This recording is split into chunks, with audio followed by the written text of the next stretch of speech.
Lokalne volitve. Radio Robin. Dober dan, spoštovani poslušalci in poslušalke, z vami sem Katja Munih. Dobrodošli na valovih Radia Robin, kjer gostimo tretje soočenje županskih kandidatov. Tokrat se podajamo v Posočje, natančneje v občino Tolmin, kjer se bo za uvrstitev v občinski svet potegovalo 9 list, za prvega občana ali občanko pa 2 kandidata in kandidatka. Pod zaporedno številko Maša Klavora, pod zaporedno številko 2 Oton Bratuš in pod zaporedno številko 3 Alen Čeru. Dobrodošli v našem studiu. Dober dan. Na letošnjih lokalnih volitvah imamo v Tolminu zanimivo situacijo. Med kandidati, za razliko od večine drugih občin, ni aktualnega župana ali županje. Dosedanji župan Uroš Brežan je 4. mandat namreč predčasno zaključil in postal minister za okolje v sedanji vladi. Med kandidati pa je dosedanja podžupanja, 42-letna profesorica športne vzgoje Maša Klavora iz Tolmina, ki po odhodu Brežana od junija opravlja funkcijo županje. Na lokalnih volitvah kandidira z neodvisno listo Maša Klavora z ekipo in podporo Gibanja Svoboda. Dolgoletna občinska svetnica, sicer pa tudi dolgoletna direktorica fundacije Poti miru v Posočju.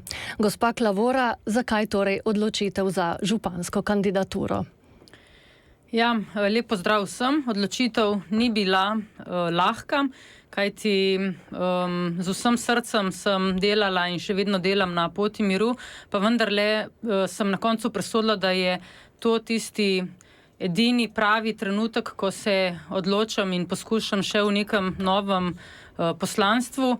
Odločitev je bila trezna, tehtna, po dolgem premisleku, tudi vsem, kar sem doživela v poletju, ko sem se lahko preizkusila, ali sem sploh sposobljena in pripravljena tudi iti korak naprej v lokalni politiki. Imam še veliko želja, idej, nekaj idej izhaja tudi iz mojega študentskega obdobja in želim si, da bi skupaj z ekipo in vsemi partnerji v našem okolju in širše dosegli še nekaj več, obenem pa seveda tudi se mogoče učili iz napak iz preteklosti in skupaj dvignili blaginjo življenja in vseh občanov v naši občini na še višji nivo. Hvala. Za mesto prvega občana se poteguje tudi 53-letni inženir strojništva Oton Bratuš iz Mosta na Soči. Kandidat stranke SDS s podporo NSI in SLS je kandidaturo napovedal prvi in to že spomladi. Bratuš ni novinec v občinski politiki, od leta 2014 je namreč občinski svetnik. 26 let je zaposlen v podjetju Salonit Anhovo oziroma v hčerinskih podjetjih. Gospod Bratuš, tudi vam enako vprašanje, zakaj bi se vi podali v županske vode? No, prav dejstvo, da sem 8 let občinski svetnik, je mi pripeljalo do tega. Namreč v 8 letih sem dobro spoznal delovanje občine Tolmin.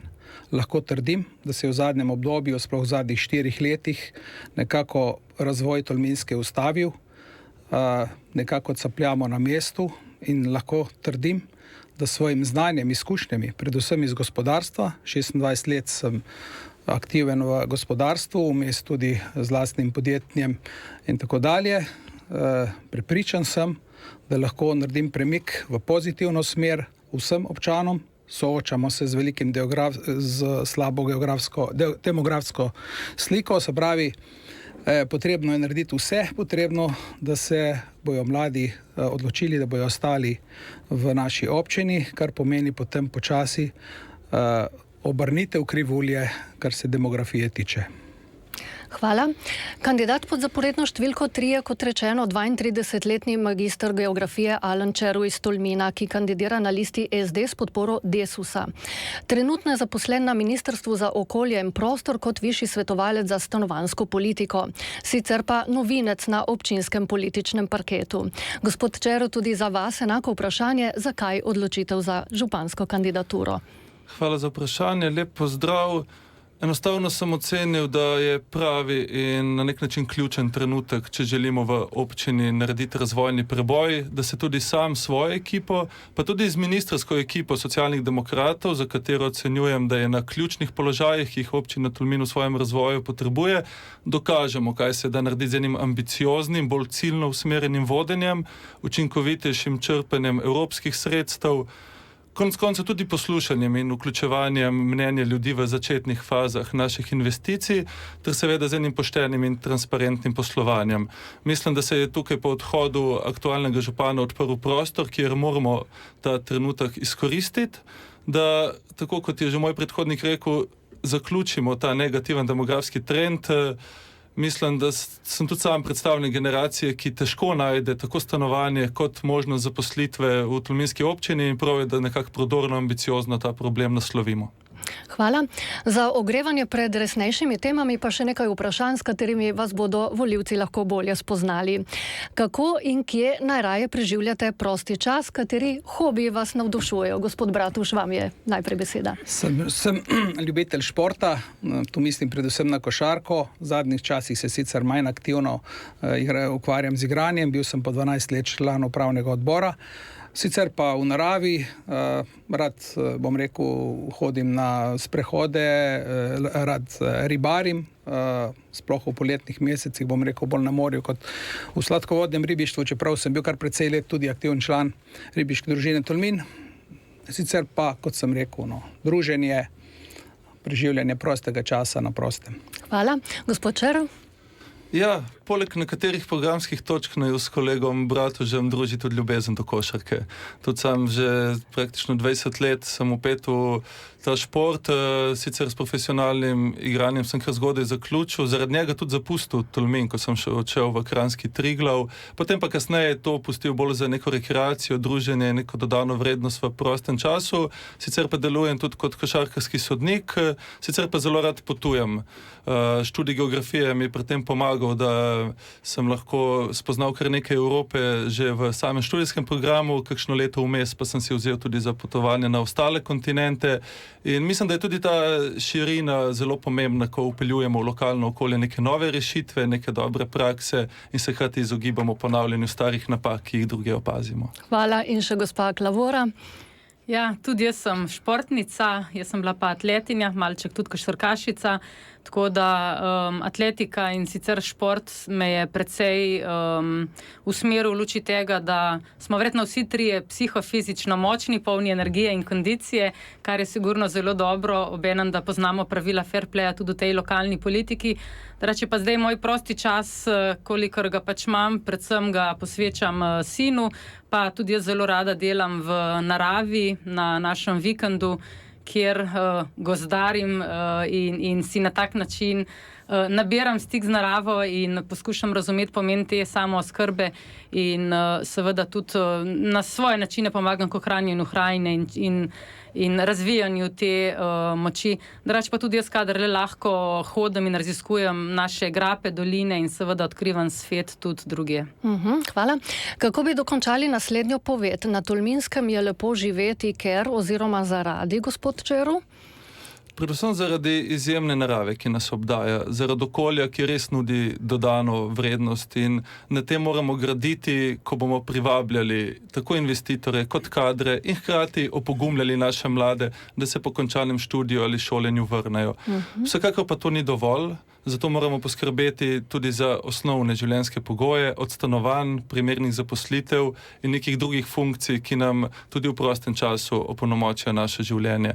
Ampak ja, lepo je živeti predvsem zaradi narave, pa zaradi ljudi. Ljudi, ki so kljub temu, da smo včasih malo na obrobju te Slovenije, ostali trmasti, ostali ambiciozni in mislim, da je prav, da jih tudi županske funkcije nekdo razume. Gospa Klavora, kaj bi vi rekli? Ja, mislim, da jaz tudi kar lahko nadaljujem. Podobno razmišljam, naša hribi, grape, doline, Soča, urejena krajina, predvsem pa ta kombinacija dogajanja, hkrati pa seveda tudi miru, omogoča res eno kvalitetno življenje, tako da je res potrebno, da občina poskrbi za to kvaliteto in v prostočasnem času in v smislu ohranjanja visokega kvaliteta na področju izobraževanja, športa, kulture, tudi mladinskih dejavnosti, da znamo ohranjati naravo, kajti pritiski, predvsem strani turizma, so veliki in obenem, da naravo razvijamo res v pravem ravnovesju med ohranjanjem in razvojem. kajti ko enkrat nekaj izgubimo, je potem težko to dobiti nazaj. Gospod Bratuš, še vam to vprašanje? Tolminska je krasna občina, tako v smislu okolja in narave, kot v smislu prijaznih in delovnih ljudi. Jaz v času predvolilne kampanje obiskujem praktično vse krajevne skupnosti, ogromno se srečujem z ljudmi, srečujem krasne ljudi, delovne, zagnane, in prav to me žene v to smer, da je treba strani občine tem ljudem pomagati in imeti naproti. Treba se je zavedati, da je podeželje nekoliko bolj zapostavljeno glede na Tolmin. To ne pomeni, da Tolmin ne potrebuje razvoja, ga potrebuje, ampak potrebuje ga tudi podeželje. In temu bom jaz vložil kar precej energije, da dobijo tisto vsaj osnovno tudi krajani na podeželju. Govorim o internetnih povezavah, govorim o osnovnih infrastrukturah, ker nekateri kraji še vedno nimajo vsega. Tako da, kot sem že rekel, Tolminska je občina, v katero je pametno in potrebno vlagati energijo, denar in čas. No, čeprav ste vsi nakazali, da ste bolj v športnih vodah, doma pa še eno vprašanje, ne bo težko iz kulture. Katera knjiga oziroma film vas je najzadnje navdušil oziroma se vas dotaknila? Gospa Klavora, začnimo z vami. Ja, priznam, da knjige berem predvsem skupaj s sinom, vse te večerne zgodbice in pravljice. Nazadnje sva brala pravljico o Bodu, zelo taka tudi življenjska izkušnja za vse nas odrasle, ne samo za otroke. Film pa tudi noben mi napade ta trenutek na misel, ampak z veseljem enkrat na teden pogledam kakšen film na televiziji oziroma še raje obiščem tudi kinogledališče v Tolminu, ki je res na visokem nivoju, tako s ponudbo kot s kvaliteto. Tako da tudi za take stvari si je treba vzeti čas. Ja. Hvala. Gospod Bratuš? No, to je področje, ki meni ni najbolj, ne bom rekel priljubljeno, ampak področje, ki ga ne najbolj zapolnjujem z branjem knjig, da tako rečem. Kar se tiče filmov, rad gledam kriminalke, napete filme, pustolovske, no recimo, če mi pride na misel, mogoče bi omenil Schindlerjev seznam, en tak film, ki sem si ga večkrat ogledal in mi je bil prav zaradi zgodovine, ki jo opisuje ta film in dogodkov, ki so se med drugo svetovno vojno dogajali, nekako pusti na človeku nek pečat, predvsem v smislu, kaj se je dogajalo in dajmo razmišljati o to smer, da se kaj takega nikoli več ne ponovi. Hvala še gospod Čero. Ja, kar se tiče knjig, je v zadnjem času kar težko najdeti čas, po vsem tem tempu si pa zelo rad preberem kakšno avtobiografijo ljudi, ki so svojim karakterjem in ustrajnostjo nekaj dosegali, nekaj premaknili. Nazadnje sem bral biografijo Lansa Armstronga. Sicer pa, kar se tiče pa filmov, pa je zanimivo, ravno prejšnji teden je nacionalna televizija objavila turistično oddajo Najlepše, ki je govorila o Baški grapi in o filmu Na svoji zemlji, ki se je tam snemal, in me je to spodbudilo, da sem si film še enkrat pogledal. Pa pustimo vso tehnologijo, ki je bila takrat razpoložljiva, ampak zares nam da en lep vtis in konec koncev tudi eno dodano vrednost tega območja, ki mislim, da jo moramo v prihodnje dobro izkoristiti. Večkrat, ko sem govoril s prebivalci Baške grape, so izpostavili ravno ta svoj pristen način življenja, ki ga ne želijo prilagajati turizmu, pač pa ga želijo ponuditi takšnega, kot je, in mislim, da je tukaj en velik potencial za naprej. Hvala vsem za te odgovore. Let je prebit. Poskusimo zdaj nekoliko resnejše teme. Prvo temo, ki jo bomo naslovili, so prebivalci oziroma demografija. V občini Tolmin je slabih 11.000 prebivalcev, okoli 1000 manj kot pred dobrim desetletjem. Kako torej zadržati ljudi v regiji? Kako preprečiti beg možganov med mladimi? Gospod Bratuš. To je več, pa bom rekel drugače, no. To je kar kompleksen problem, s katerim se občina Tolmin sooča. Bistvo, da se ta krivulja negativna obrne, je poudarek na mladih. Če želimo mlade zadržati, jim moramo zagotoviti stanovanja. Če želimo, da mladi ostanejo, jim moramo zagotoviti službe. Poskrbeti je treba za razvoj podjetništva. Se pravi, en kup stvari je, ki so med seboj povezane in na koncu nekako ustvarjajo nek osnovni pogoj, ki bo mlade na nek način zadržal v občini Tolmin. Tu ne mislim samo na stanovanjske zadeve v Tolminu, mislim širše, mislim, da je potrebno to infrastrukturo, ki bo pritegnila mlade, da ostanejo v naši občini, razširiti tudi na ostale kraje v občini. Ne podpiram centralizma, predvsem želim, da se enakomerno razvijajo tudi kraji izven Tolmina. Hvala. Naprej, gospod Čero. Ja, mislim, da tukaj formula je zelo enostavna in se bomo vsi trije kandidati strinjali z njo. Stanovanja, zaposlitve, opolnomočeno podeželje, pa hkrati dovolj tudi prostočasnih aktivnosti in možnosti za razvijanje svojih potencialov. Tisto, kar bo delalo razliko, je sama metoda dela, kako do tega priti. V svojem programu sem hkrati ambiciozno, a z jasno razdelanimi finančnimi konstrukcijami zastavil 100 dodatnih stanovanj do leta 2028, 100 novih zaposlitev do leta 2026 in bazen v srednjeročni prihodnosti, ki bo Tolmin tudi v širšem regionalnem pogledu umestil kot neko gravitacijsko središče. Kar se tiče stanovanj, pa bomo ostalo morda kasneje, v katerem od slotov vsekakor z aktivno zemljiško politiko, ki bo omogočala lastne gradnje, pa tudi z investicijami v javna najemna stanovanja, z instrumentom najema z odkupom, ki je zelo pomemben za mlade, subvencijami za obnove, ki so na voljo tako na državni kot na evropski ravni, samo poznati treba zadeve, znati počrpati evropske sredstva in konec koncev tudi za naše starejše zagotoviti kakšno oskrbovano stanovanje za tisti umestni model med domačim bivanjem in domom za ostarele. Hvala še gospa Klavora.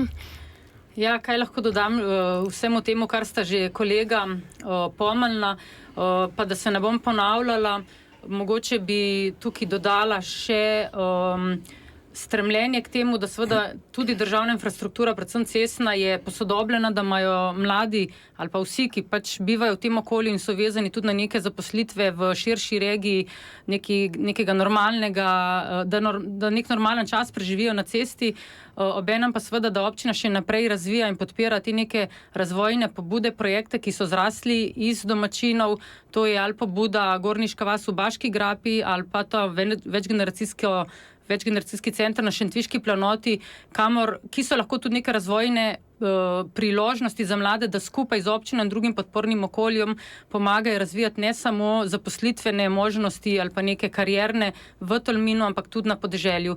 In obenem seveda, da mlade, ki pa so odšli v Ljubljano, seveda z nekimi zanimivimi ukrepi pripeljemo nazaj v Tolmin. Hvala lepa. Torej, prišli smo do konca prvega sklopa soočenja kandidatov in kandidatke za župana oziroma županjo občine Tolmin. Privoščimo si sedaj nekaj glasbe, potem pa nadaljujemo s temo razvoja gospodarstva v občini. Lokalne volitve. Radio Robin. Ponovno dobrodošli na predvolilnem soočenju županskih kandidatov in kandidatke Tolminske občine. Z nami so, kot rečeno, Maša Klavora, Oton Bratuš in Alen Čeru. Naslednja tema je gospodarski razvoj občine. Prisluhnemo najprej enemu izmed tolminskih podjetnikov. Vprašanje vam bo zastavil Rajko Podgornik iz podjetja Podgornik d.o.o. Tolmin. Prosim. Kot podjetniki, bi rekel dejansko, ali pa prevozniki, pogrešamo to, da nemajo v naši občini dosti prostora, bi rekel, za širitev naših podjetij, za parkirna mesta ali za, bi rekel, kako firmo večjo, naprimer, bi rada se ustvarila kakšne boljše pogoje pri nas, zato ker ni prostora. Ne vem, kaj misli naši bodoči župani, kako o tem razmišljajo, ali bojo kaj na tem področju storili, ali ne bojo nič. Ker iz naše občine že odhajajo podjetja z večjimi ljudmi zaposlenih in bi vprašal, kaj je na temu. Županski kandidat Bratuš, začnemo pri vašem odgovoru, kje torej vidite možnosti za širitev oziroma nove obrtne cone. Glejte, izhajam iz gospodarstva in posebno je jasno, da so to problemi, za katere mora občina poskrbeti. Kot je že gospod omenil, precej je bilo že odhodov podjetnikov iz občine Tolmin in tega si ne smemo več prevoščiti. Industrijske cone, ki so več ali manj zapolnjene in potrebno bo poiskati nove. Težko zdaj v tem momentu rečem, katera bo tista lokacija, kjer bo nova industrijska cona. Vsekakor je treba na urejanju prostora za te stvari poskrbeti. Tudi ni nujno, zdaj ne govorim samo o nekih velikih parcelah, parcelah, velikih prostorih, kjer se bo to urejalo. Treba je poskrbeti tudi za tiste manjše podjetnike, ki začenjajo z dejavnostjo, imeti naproti tudi v smislu znižanja komunalnih prispevkov. Začetek je najtežji. Začetek podjetništva je najtežji in temu je treba pač prisluhniti, občina mora pristopiti naproti in le na ta način bomo lahko pomagali začetnikom in tudi tistim, ki že imajo in ki širijo dejavnost, da svojo obrt ali pa podjetje razširjajo, povečajo in zagotavljajo delovna mesta. Hvala. Gospod Čero? Občina vsekakor potrebuje ambiciozno razvojno prostorsko planiranje. Pri tem pa moramo najprej aktivirati obstoječi kapital. Imamo kar nekaj degradiranih površin, praznih gospodarskih prostorov po območju celotne občine, v Baški grapi, ob železniški postaji. Potrebno je te prostore aktivirati, na to pa seveda i tudi v širitev in opremljanje poslovnih con, da zadržimo in omogočimo širitev našim uspešnim podjetnikom, pa tudi privabimo neke investitorje. Tukaj pa ne smemo tega se lotevati preveč stihijsko. Jasno moramo določiti strategijo, tradicionalne panoge, ki jih spodbujamo, pa tudi tiste z veliko dodano vrednostjo, ki bodo razširile to pahljačo različnih izobrazb, s katerimi je v naši dolini, v naši občini mogoče najti zaposlitev. Poudaril bi še strategijo prestrukturiranja malega podjetništva, ki je vezano kot podizvajalec na motorje z notranjim izgorevanjem. Vemo, da se leta 2035 proizvodnja teh motorjev zaključuje. Temu moramo posvetiti pozornost danes, da ne bo prepozno in da ne bomo imeli neke socialne bombe. Da bo tudi tolminska občina v korak s časom. Absolutno. Gospa Klavora? Ja, se strinjam, da je potrebno iskati možnosti širitve na obstoječih poslovnih conah. Tam sicer vedno trčimo tudi na zelo visoka in kvalitetna kmetijska zemljišča. Večkrat rečem, da naša občina ima srečo, da je zaradi, kar je pa obenem seveda tudi ogroženost, kako na parcelah, ki so pač na razpolago in jih ni veliko glede na našo geografijo, omogočati razvoj gospodarstvu, turizmu, stanovanju in kmetijstvu. Tako da tukaj je vedno potrebno iskati tudi v prostorski politiki kompromise za dosego vseh ciljev in obenem seveda slediti neki strategiji. Tudi jaz bi se strinjala, da moramo ponovno premisliti, čeprav vem, da je veliko truda v to smer bilo že v preteklosti namenjeno, kakšne vsebine dati v obstoječe prazne poslovne prostore. Občina je en tak prostor že kupila, sicer predvsem namenjen turizmu, so pa še drugi primerni prostori in kar se tiče parkirnega mesta, računamo, da tudi ob tej novi obvoznici bo parkirno mesto za večje tovornjake, kajti o tem je gospod Pogornik že večkrat spraševal in iskali smo rešitve. Gospod Čero, imate repliko? Na koga? Na izjavo Maše Klavora glede teh navzkrižij interesov v prostoru. Tukaj mora biti občina res bolj prodorna pri zemljiški politiki. Iti v začetne investicije, kjer ve, da se bo vložek povrnil, tudi z večjim naborom zemljišč, zato da imamo možnosti tudi menjav zemljišč in dogovorov z obstoječimi lastniki, kajti če se bomo ustavili pri prvem kmetu, ki reče, da zemlje ne da, ne bomo daleč prišli. Tako da tukaj je lep primer občine Ajdovščina, ki sicer ni primerljiva po geografskih izhodiščih, lahko pa nam je vzor, kako nasloviti ta problem v začetni fazi in omogočiti investitorjem dobre pogoje za prihod. Tudi vi replika, gospod? Ja, jaz bi gospodu Alenu repliciral. Mislim, da tu ne smemo potiskati kmetov v težak položaj s tem, da jih pritiskamo na njih, da dajo parcele ali po zemljišča za to, da naredimo tam oziroma da naredimo tam obrtne cone.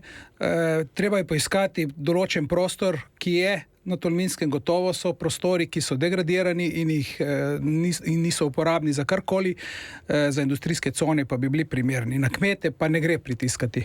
Replika tudi vi, gospa Klavora? Ja, letošnjo poletno izkušnjo, kako smo v eni od vasi ob Tolminu iskali soglasja med željami po razvoju kmetijstva, po urejanju javne infrastrukture, v luči ene prodaje zemljišč zelo pomembne. Tako da na lastni izkušnji sem ugotovila, da to je izredno pomembno, seveda tudi zahtevno, ampak nujno potrebno. Obenem bi pa še dodala, da seveda gospodarstvo je tudi to, kar smo zdaj omenili, ampak gospodarske dejavnosti so tudi turizem, kmetijstvo in tudi na tem je treba delati in seveda se zavedati, da je ta pahljača, kot sta že kolega rekla, v občini Tolmin zelo široka in na to smo lahko ponosni, je pa potrebno še toliko več pol skrbeti pri ohranjanju tradicije. Replika na repliko žal ni, razen če ste neposredno izzvani, tako da gremo sedaj na naslednje vprašanje. Močna gospodarska panoga v občini je tudi turizem. Po podatkih Severnoprimorske gospodarske zbornice je v lanskem letu občina Tolmin zabeležila dobrih 139.000 nočitev turistov, pa gre to za leta po koroni, ne? Vemo, da to niso realne številke še, kar jo v regiji uvršča na 3. mesto. Občina ima ogromno naravnih danosti, Sočo s tolminskimi koriti, jezero na mostu na Soči, ribolov in da ne naštevam dalje. Skratka, turizem ima v občini velik potencial.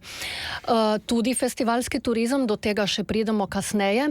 Eden od izzivov, ki ga bomo naslovili v tem krogu vprašanj, je tudi, kako se povezati z občinama Kobarid in Bovec. Imate sicer skupen zavod za turizem, a zgleda, kot da te povezave v praksi ne stečejo najbolje. Gospod Črv, to je bila iztočnica najprej za vas. Hvala. Kar se tiče turizma, mislim, da se moramo zavedati, da je naša narava, te naše danosti, pa tudi kulturno izročilo, da nas uvršča med enega turističnih biserov v širšem evropskem prostoru, da ne rabimo po domače padati na kolena od hvaležnosti za vsakega turista, pač pa se zavedati, da lahko ponudimo izjemno kvalitetno doživetje in v tem smislu tudi omejiti včasih kvantiteto na račun kvalitete. Vlagati v višjo kvaliteto storitev, konec koncev spodbujati investicije v dvig standarda, pa tudi regulirati določene segmente, ker veste, ko je pritisk na lokalno prebivalstvo prevelik, dobimo izseljevanje. Ko je pritisk na naravo prevelik, dobimo nepovratne spremembe v prostoru in ne želim si, da bi kar naenkrat, tako kot ste omenili, Sotočje, Tolminska korita in ostale znamenitosti, ostale en neposeljen prostor, kjer bi bile okoli tega neka naselja, ki bi zašla v eno apatijo zaradi neke dolgoročnih degradacijskih učinkov turizma. Hvala. Gospa Klavora. Ja, kar se tiče turizma, vsekakor smo se pred leti preveč posvečali promociji in premalo upravljanju in res pravemu razvoju turističnih produktov, tako da prišli smo na točko v občini Tolmin, tudi glede na izkušnje drugih občin, da je res potrebno kvaliteto dati pred kvantiteto, bolje pred več. To so tudi neki moje osnovne, tudi razvojne paradigme in res se moramo posvetiti upravljanju destinacije, skupne probleme reševati skupaj. Tudi v teh zadnjih mesecih smo se kar nekajkrat srečali s kolegoma županoma iz Bovca in Kobarida in skupnimi službami, tako na področju komunale, medobčinske uprave, turizma, Posoškega razvojnega centra in iskali kratkoročne in seveda srednje in dolgoročne ukrepe, kajti tukaj moramo nujno sodelovati in paziti, da turizem ne pohodi želja in zmožnosti domačinov, kajti tako kot je Žalan rekel, ko se enkrat to zgodi, je potem nemogoče obrniti voz naprej. Gospod Bratuš, še vam beseda. Turizem dejansko je v fazi razcveta v Tolminu oziroma v tolminski občini. Mislim, da prihajamo že v območje, ko je tega številčnost turizma že prevelika, gostje so že nezadovoljni, domačini tudi. Potrebno je narediti red, potrebno je na nek način omejiti število turistov. Kar pa se tiče povezav z občino Kobarid in Bovec, sam sem mnenja, da je te komunikacije na nivoju županov do sedaj bilo premalo. In na tem sem kot kandidat, če bom v tej vlogi postal župan, potem bom ogromno vložil prav na tem področju. Sodelovanje je tisto, ki lahko dvigne nivo praktično vseh dejavnosti. Sodelovanje je ključno za razvoj celotne Posoške doline. Tu vključujem zraven tudi občino Kanal, ki meji na našo občino. Gospod Červ, replika, komu? Ja, gospodu Bratužu pa nasplošno, ker mi je prej zmanjkalo časa, kar se tiče povezovanja. Tudi moje geslo kampanje je Posočje, zbudi se, s čimer naslavljam vse tri, pa tudi kanalsko občino, ki leži ob tej lepi reki. Mislim, da se moramo poenotiti na enih ključnih parametrih tudi za obiskovalce. Od omejitve obsega in števila izvajalcev na reki Soči, parkirnega in prometnega režima, ki ne bo usmerjen k domačinu, hkrati pa ponuditi turistom eno paketno ponudbo, ki jih bo zaključeno zapeljala po tej naši dolini in jim omogočila optimalno izkušnjo, hkrati pa preprečila neko stihijo v prostoru. Hvala. Še kdo repliko morda? Ne? Gremo naprej. Napovedala sem že, da se bomo dotaknili tudi festivalskega turizma na Sotočju, pa da ne bomo zgubljali časa, ne bom obnavljala, kaj se je dogajalo na tem področju v zadnjem letu oziroma kakšni so načrti za naprej. Dokončno, odločitev o tem naj bi sicer sprejel nov občinski svet, ste za medije pred kratkim pojasnili, gospa Klavora. Kakšna bo torej usoda festivalov na Sotočju, če boste izvoljeni za županjo? Boste dali na mizo svetnikom kakšen nov predlog ali boste ostajali pri sedanji rešitvi in zakaj? Ja, to je bila ena izmed tem, ki je tudi mene letos precej obremenjevala in v kateri sem se soočila tudi kot lokalna županja oziroma prva med enakimi. Vsekakor je moje mnenje tako, da je skrajni čas, da je občina postavila meje, okvirje in tudi pravila, kaj, koliko in na kakšen način tisti prostor zmore, kajti ne na račun narave, niti ne na račun domačinov. Tako da letos smo naredili en prvi korak. Mogoče je bil navzven videti hiter, radikalen, ampak je bil samo posledica večletnih pogovarjanj, izmenjave izkušenj, kot neobremenjena v tej zgodbi, čeprav sem bila v času kluba tolminskih študentov tista, ki smo z ekipo pripeljali prvi metal kamp v Tolmin, ampak po 20 letih je res čas, da se zadeve postavijo na višji nivo. Vsekakor smo bili pa enotni tudi na občinskem svetu konec junija, da kaj se bo pa dolgoročno na tem območju dogajalo, pa je stvar nove ali pa stare politike, da pa skupaj s festivali in domačini kratkoročno izboljšamo festivalski režim. Hvala. Gospod Bratuš, kakšno rešitev vidite vi za festivale na Sotočju? Stanje, kot je sedaj na področju festivalov, ni v redu. Da je stanje tako, kot je rezultat slabih izkušenj ali pa pogovorov ali pa dogovorov z festivalskimi prireditelji, krajani in na koncu občino. Kot krivca za tako stanje nekako kažem na občino. Nisem proti festivalom, se je pa potrebno, bom rekel, kar usesti in to s prireditelji, z občani in se pravi občinska uprava tudi zraven in zadeve jasno definirati. Tu govorimo o festivalskem prizorišču, o vplivih festivalov na krajane in občane in na koncu tudi na prihodke, ki jih občina iz tega naslova dobi. V tem trenutku sem mnenja, da je teh prihodkov absolutno premalo.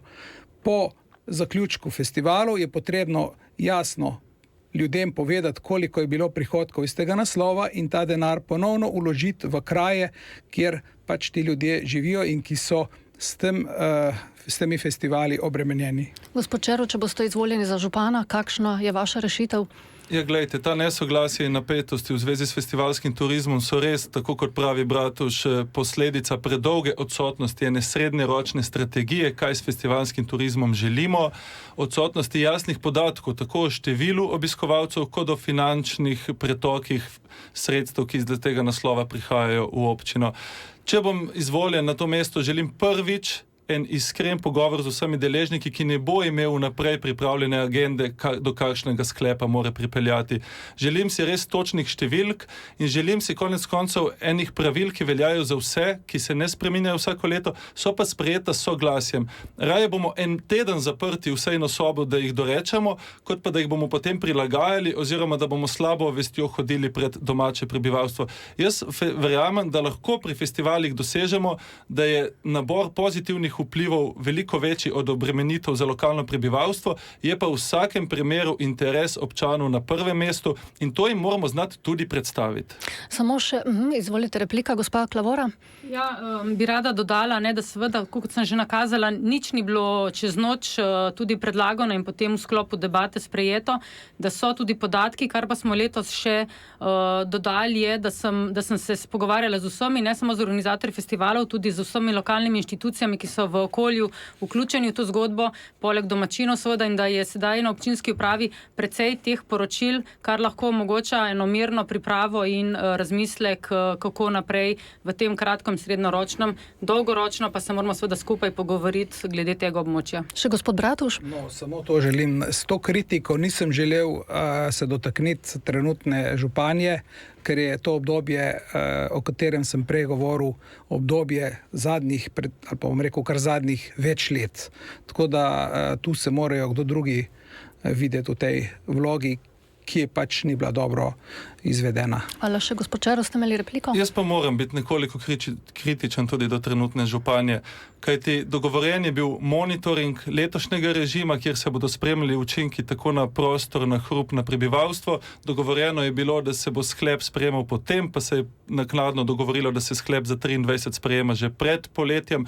Predvsem pa ti podatki sedaj so na voljo, pa niso bili obravnavani od konca poletja pa do današnjega datuma, kar se mi zdi nekorektno strani trenutnega vodstva. Hvala. Bili ste izvani direktno, na kratko, prosim, odgovorite. Ja, bi samo rekla, da dogovorjeno je bilo, da se režim za naslednjo leto dogovori in sprejme pred poletjem za naslednjo leto, kajti če ne nas ponovno organizatorji festivalov prehitijo in že razprodajo prizorišče, potem je toliko težje postavljati pravila. Hvala. Moramo zaključiti tudi drugi sklop soočanja županskih kandidatov občine Tolmin. Ponovno si bomo privoščili nekaj glasbe, potem pa nadaljujemo z novim sklopom, v katerem bomo naslovili še nekaj aktualnih vprašanj. Kot so recimo obnova mestnega jedra v Tolminu, energetska draginja in še naprej. Odprli pa bomo tudi telefonske linije za vaša vprašanja. Na telefonski številki 05 330 28 28 boste lahko tudi vi zastavili vprašanja županskim kandidatom. Kmalu smo nazaj. Lokalne volitve. Radio Robin. Dobrodošli ponovno na soočanju županskih kandidatov občine Tolmin, Maše Klavora, Otona Bratuža in Alena Červa. Zadnji sklop vprašanje pred nami, zastavite pa jih lahko tudi vi, spoštovani poslušalci in poslušalke, na telefonski številki 05 330 28 28. Prejle smo zaključili prejšnji krog z vprašanji glede Sotočja in festivalskega turizma. Morda bi kazalo še nekaj besed posvetiti temu. Občina je pred nekaj časa kupila objekt bivšega Paradiza na Sotočju. Kakšni so tam načrti? Stavba stoji. Kaj sedaj, gospod Čeru, kaj bi vi predlagali? Tukaj bi se navezal na poteze prejšnje občinske uprave, ki je sicer predstavila 5 variantnih rešitev, no to pa javno že seznanila z izbrano varianto, kar se mi zdi za tako pomemben objekt nepravilen pristop. Mislim, da je od začetka treba vključevati tudi civilno javnost, tudi potrebe lokalnega prebivalstva. Bi pa rekel takole.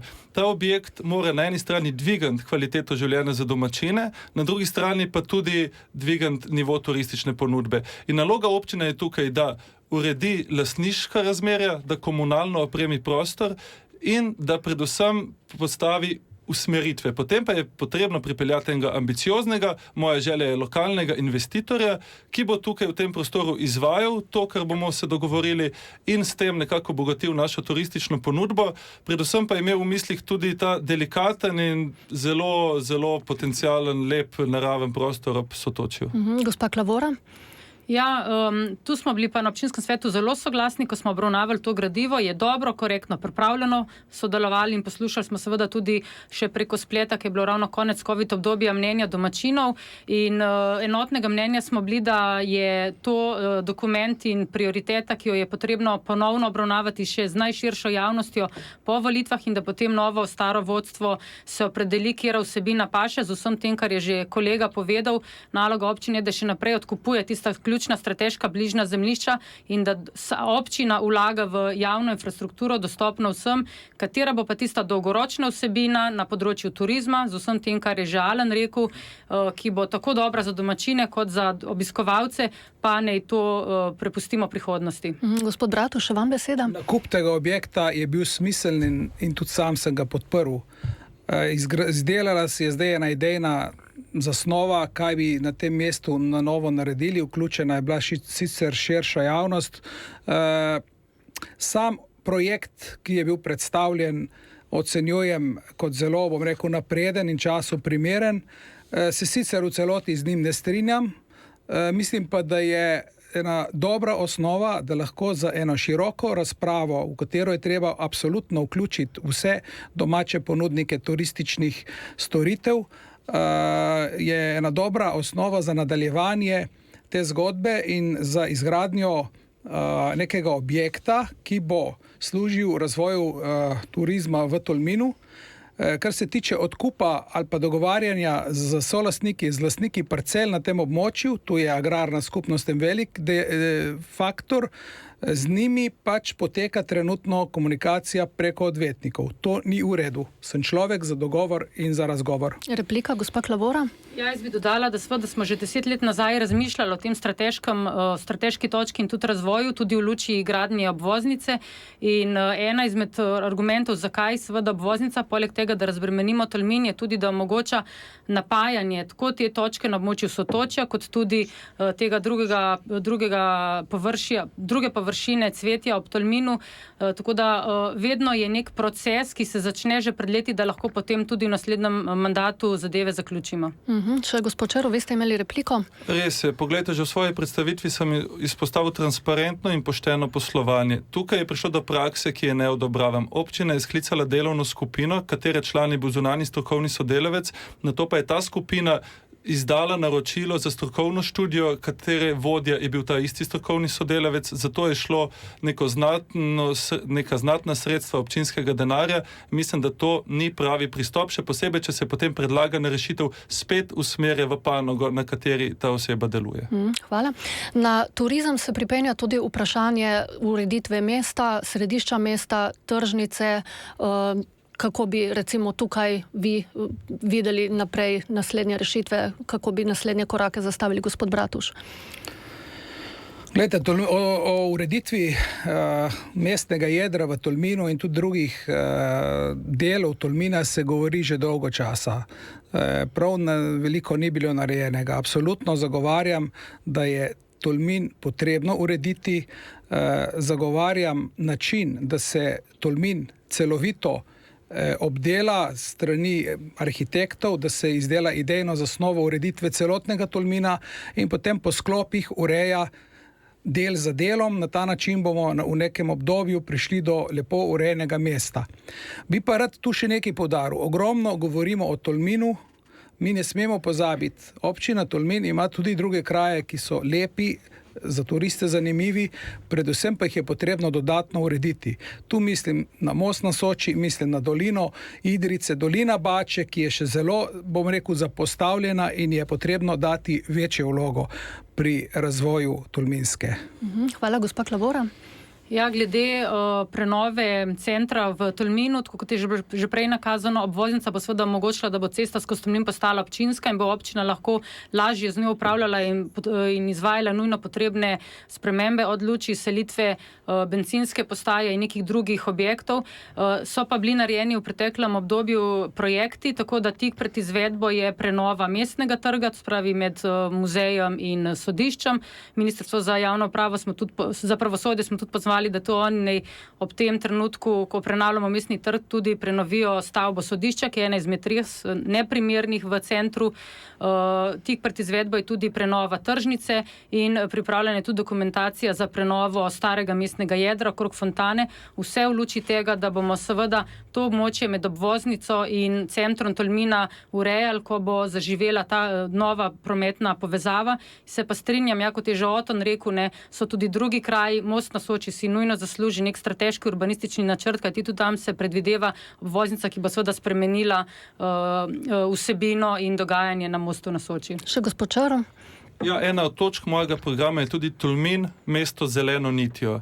Želim poenotiti arhitekturne elemente v mestu, vrniti mestu nekaj duše in s tem tudi spodbuditi nek občutek pripadnosti in lokal patriotizma, ki se odraža potem tudi v bolj odgovornem ravnanju do prostora. Vsekakor, poleg obnove mestnega jedra, želim na obrtno cono prilogu pospešiti selitev bencinskega servisa, policijske postaje, gasilskega doma, s tem pridobiti površine za stanovanja, zelene površine, gostinsko ponudbo v centru mesta, hkrati pa tudi parkirišča v nadaljevanju. Sam parkirni režim nekako prilagoditi potrebam domačinov, mogoče z enotno parkirno letno dovolilnico. Nova parkirišča pa planirati v garažnih hišah, v etažah. Premalo lepega prostora imamo, naravnega, da bi ga pozidali zaradi parkirišč. Hkrati si želimo ohranjati tako drevesa kot zelene površine, predvsem pa, kot rečeno, neko zeleno nit, rdečo nit, kot želite dati temu prostoru, s čimer bomo tudi vtis za obiskovalce izboljšali, poenotili in da Tolmin ne bo le izhodišče za tolminska korita, ampak eno mesto z vsebino. Hvala lepa vsem trem. Čas je prehitro minil, nekaj vprašanj je ostalo še nenaslovljenih, ampak morda za drugi krog.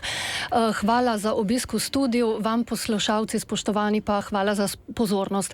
Vabljeni ste tudi, da prisluhnete naslednjemu soočenju, ki ga pripravljamo v ponedeljek za županske kandidate občine Renče - Vogrsko. Z nami bodo Aleš Furlan, Borut Zorn in Tarik Žigon. Lep dan še naprej. Lokalne volitve. Radio